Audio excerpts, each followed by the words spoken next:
Thus began the world of Narnia.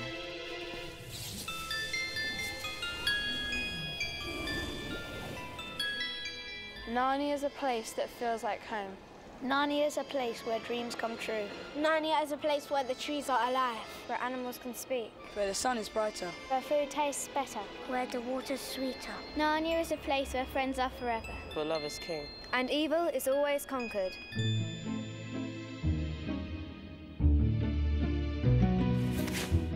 Dear students of Mount Bracken Preparatory Academy, yours is one of the nicest letters I've had about the Narnian books, and it was very good of you to write it. Please give my deep thanks to your teacher for introducing you to the books. Now for your questions. I'm tall, fat, rather bald, have a deep voice, and wear glasses for reading. I wrote 5 of the Narnia Chronicles between 1948 and 1951, though all 7 were published, 1 per year, between 1950 and 1956. What inspired the Narnia books is the question I'm asked the most, and I'm afraid the answer is always the same. Really, I don't know. For me, all my stories begin with pictures in my head.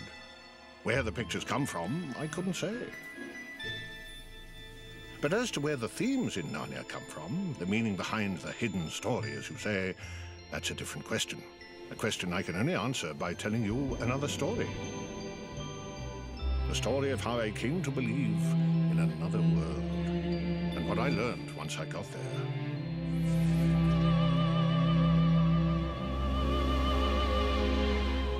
It's a journey that begins on the island of imagination, an important theme, you may recall, in the tale of Prince Caspian. Prince Caspian. Narnia has fallen into the hands of an evil king, forcing all the talking beasts and mythical creatures of Narnia into hiding. The king's nephew, Prince Caspian, learns of old Narnia through his nurse's fairy tales and imagines a day when Narnia will be restored to its true glory. When Caspian discovers the king's plot to have him killed, he escapes into the forest and leads the old Narnians in a fight for their freedom. My story begins long ago, in the year 1898, when your grandfather's grandfather was a child.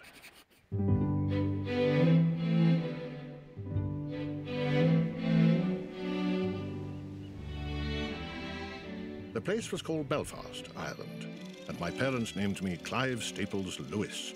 A peculiar name, I know, but as you'll see, I didn't much care for it either. My father was called Albert, and my mother was called Flora. He was born the second of 2 sons of a prosperous North Irish lawyer, and his mother was a mathematician. And he was very close to his mother because she was his teacher at home. She was a very positive, hopeful, sunny kind of person with whom he could easily relate, much more easily than he could relate to his father. From early on, I was aware of the vivid contrast between my mother's steady, cheerful affection and the ups and downs of my father's moods. It taught me to distrust emotion and made me savor the happy solitude of my own imagination. Many people ask me why C.S. Lewis was called Jack. And it goes back to when he was about 4 years old. He came home to his family one day, pointed to himself and said, "He is Jaxie," and refused to answer to anything else. And he was an incredibly determined little 4-year-old. If they called him Clive, he simply ignored them. He became Jack ever after.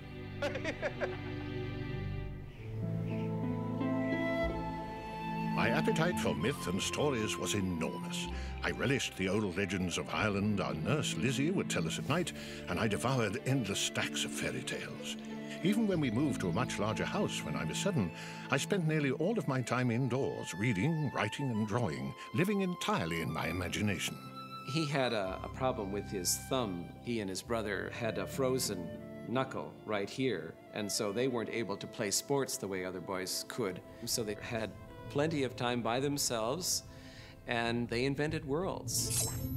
Warnie and I began creating a world called Boxen, a land of talking animals, complete with its own maps, trade routes, political structure, 700-year history, Boxonian encyclopedia, and over 6 novels chronicling the rise and fall of its main political figures. My dear Warnie, at present Boxen is slightly convulsed. The news has just reached us that King Bunny is a prisoner, but the able General Quickstep is taking steps to rescue King Bunny. Your loving brother, Jack's. Though Boxen has nothing whatever in common with Narnia, it was through Boxen that I first began to train myself to be a novelist. The first 9 years of his life were absolute heaven on earth as far as he was concerned.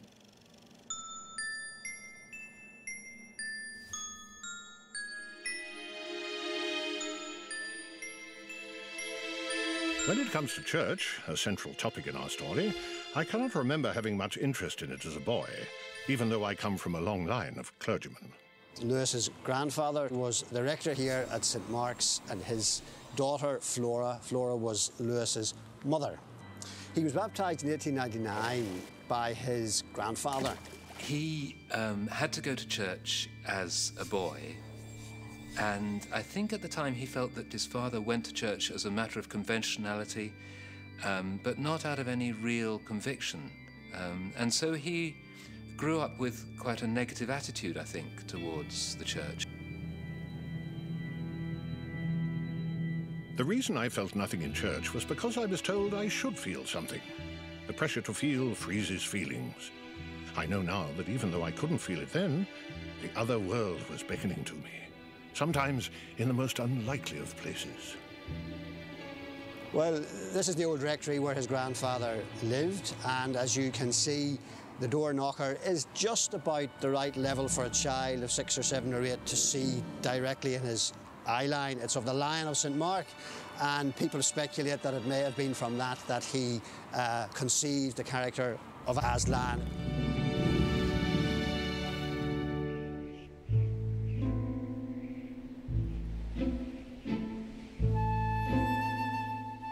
Where I possibly first felt the lure of the other world was on the summer holidays we took on the northern coast of Ireland. The isolation, the deafening waves, the huge clear skies in the endless summer twilight filled me with a deep sense of longing for something unknown, something far off in the distance, far beyond my reach. Well, here we are in Dunluce Castle, and we think that Lewis's inspiration for Cair Paravel in the Narnia tales comes from Dunluce Castle, because Lewis was a kid with a great imagination. He would have seen what this castle would have looked like 300 years ago. And any reconstructions that have been done of the castle since look very like the drawings that Pauline Baines did for the Narnia tales. What Dunluce Castle shows is C.S. Lewis's capacity to create, from what he saw around him, new worlds, different worlds. And that's what the Narnia tales are about. And your imagination can transport you from where you are in the workaday, everyday world into somewhere quite magical, quite wonderful, quite fantastic, just like that. My love for legends and fairy tales never ceased. In fact, years later, I would be accused of having an arrested development for reading and writing fairy stories well into my 50s. Someone challenged him, why should adults read children's books? And he says, critics who treat adult as a term of approval cannot be adult themselves. When I became a man, I put away childish things, including the desire to be very grown up. The importance of stories is that they help us see the everyday world more clearly. A boy enjoys his cold meat, otherwise dull to him, by pretending it is buffalo, just killed with his own bow and arrow. The real meat comes back to him more savory for having been dipped in a story. He likes stories, and I think, he felt that what we all really want out of life is to get beyond our particular point of view and to see through other eyes, think with other minds, and how impoverished we would be if all we did is to think about ourselves. You want to find out that I'm very much like you, or you're like me, and we tell the same stories of love, of not being loved, of wanting certain things, so that we get comfortable with being human. The ancient center of the tribe was a healer and a storyteller, and he or she told stories at night to the tribe, men, women, and children. So religion and mythology are profoundly linked, and anyone who writes tenderly and compassionately and intelligently for children deserves to be a saint. The importance of fairy stories in particular is that they arouse in us a deep longing for something beyond our reach, another world perhaps. It was precisely this sort of longing, aroused by the magic of fairy stories, that spurred young Prince Caspian to start his revolution in Narnia.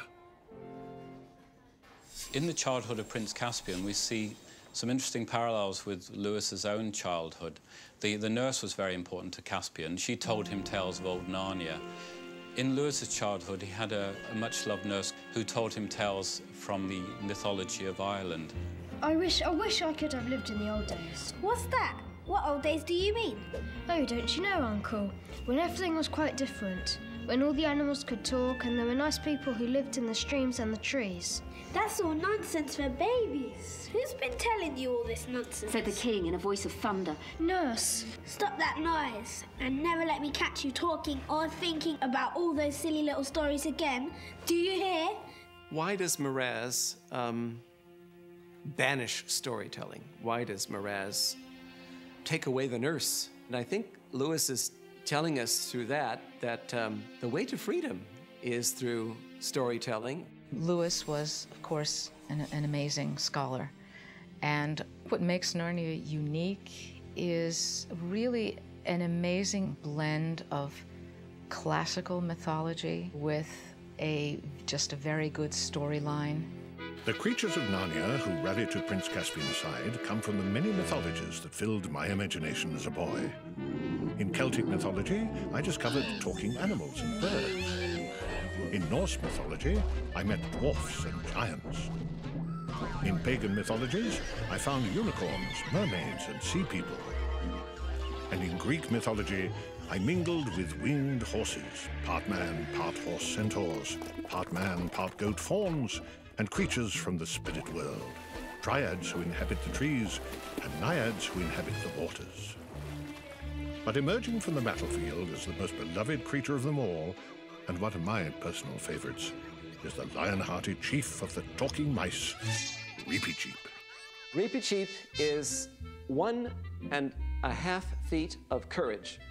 And it's almost as if Lewis is saying, all you need is 1.5 feet of courage, and you'll be able to get through life.